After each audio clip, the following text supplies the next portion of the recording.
दिल्ली की सियासत में अक्सर आपने केजरीवाल सरकार और एलजी के बीच कई विवाद देखे होंगे और अब एक बार फिर ये दोनों एक दूसरे के खिलाफ आमने सामने हैं। लेकिन चौंकाने वाली बात यह है कि इस बार ये दोनों दिल्ली के सबसे बड़े अधिकारी यानी चीफ सेक्रेटरी के लिए एक दूसरे के खिलाफ नजर आ रहे हैं। अब ये पूरा मामला क्या है, चलिए वो आपको बताते हैं।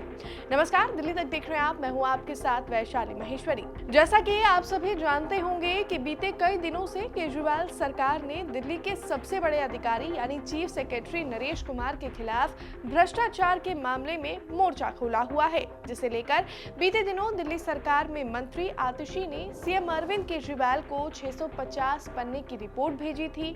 उसके बाद 17 नवंबर को आतिशी ने एक अस्पताल में घोटाले का आरोप लगाते हुए नरेश कुमार के खिलाफ एक और जांच रिपोर्ट केजरीवाल को सौंपी, जिसे सीएम अरविंद केजरीवाल ने अधिकारी पर एक्शन लेने के लिए फाइल को उपराज्यपाल के पास भेजा। लेकिन एलजी ने केजरीवाल सरकार को झटका देते हुए केजरीवाल सरकार की विजिलेंस रिपोर्ट को स्वीकारने से ही मना कर दिया है। एलजी ने केजरीवाल सरकार की सिफारिश को पूर्वाग्रह से ग्रस्त और योग्यता रहित बताया है।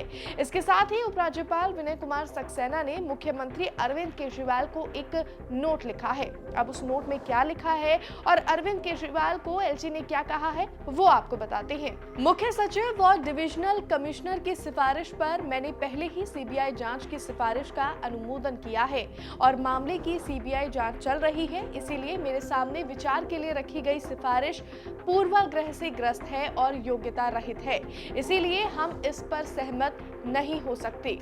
चूंकि रिपोर्ट का चुनिंदा हिस्सा कथित तौर पर मीडिया में लीक हो गया है, इसीलिए प्रथम दृष्टया ऐसा प्रतीत होता है कि इस कथित जांच का पूरा मकसद सच्चाई का पता लगाना नहीं था, बल्कि मीडिया ट्रायल शुरू करना और इस पूरे मामले का राजनीतिकरण करना था। जबकि ये मामला सुप्रीम कोर्ट के सामने है, कोई भी ये सोचने को मजबूर हो जाता है कि क्या ये पब्लिक परसेप्शन में पूर्वाग्रह पैदा करने और अदालत को प्रभावित करने की कोशिश है। केवल संदेह होना कानूनी सबूतों में नहीं हो सकता। किसी भी आरोप की पुष्टि केवल अनुमान के आधार पर नहीं हो सकती। इस रिपोर्ट में विजिलेंस मंत्री आतिशी का जोर डीएम, डिविजनल कमिश्नर और चीफ सेक्रेटरी की मिलीभगत के आरोप पर है, जिससे सरकारी खजाने को नुकसान हुआ। लेकिन जांच के मूल सिद्धांतों का भी पालन इस मामले में नहीं किया गया। इस रिपोर्ट में कोई भी नया तथ्य सामने नहीं लाया गया। उपलब्ध तथ्यों से ये पूरी तरह साफ है कि जैसे ही मामला डिविजनल कमिश्नर के संज्ञान में आया, उन्होंने इसको 2 जून 2023 को ही फाइल पर ले लिया और वहीं से बिना किसी न्यायिक दखल के जांच शुरू हो गई। रिपोर्ट में कहीं भी ऐसा कोई तथ्य रिकॉर्ड में नहीं लाया गया है जिससे ये पता चले कि संबंधित अधिकारियों ने तत्परता से कार्रवाई नहीं की। वास्तव में मुख्य सचिव और डिविजनल कमिश्नर दोनों ने उल्लेखनीय प्रशासनिक विवेक का प्रदर्शन किया। अब आपको बता दें कि इससे पहले दिल्ली के मुख्यमंत्री अरविंद केजरीवाल ने मुख्य सचिव नरेश कुमार से जुड़े बामनौली जमीन अधिग्रहण कथित भ्रष्टाचार मामले में विजिलेंस मंत्री आतिशी की रिपोर्ट के आधार पर एलजी से मुख्य सचिव को पद से हटाने और निलंबित करने की सिफारिश की थी।